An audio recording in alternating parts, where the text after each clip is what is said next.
നമസ്കാരം, ഞാൻ മനോജ് നെടിയാക്കൽ. പുതിയൊരു വീഡിയോയിലേക്ക് എല്ലാവർക്കും സ്വാഗതം. വിപണിയിൽ തകർന്നടിഞ്ഞ് നാളികേര ഉൽപ്പന്നങ്ങൾ, റബ്ബറിനും രക്ഷയില്ല. നാളികേര ഉൽപ്പന്നങ്ങൾക്ക് വാരാരംഭത്തിൽ തന്നെ കനത്ത വില തകർച്ച.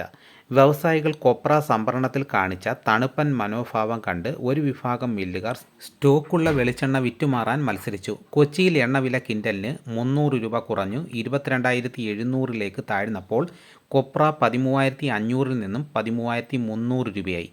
തമിഴ്നാട്ടിൽ എണ്ണയ്ക്കും കൊപ്രയ്ക്കും 150 രൂപ വീതം കുറഞ്ഞു. സംസ്ഥാനത്ത് കാലവർഷം സജീവമായതോടെ നാളികേര വിളവെടുപ്പ് പൂർണ്ണമായി സ്തംഭിച്ചു. പുതിയ സാഹചര്യത്തിൽ വിപണികളിൽ പച്ചത്തേങ്ങ വരവ് ചുരുങ്ങുന്നത് വില തകർച്ച തടയാൻ ഉപകരിക്കും.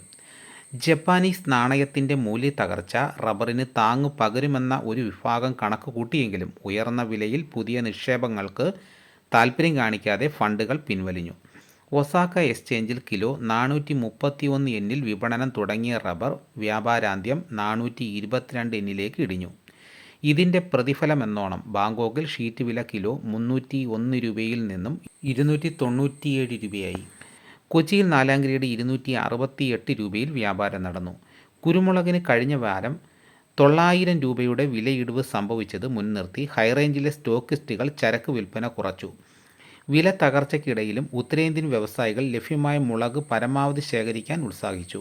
അൺകാർബിൾഡ് കുരുമുളക് കിലോ 695 രൂപ.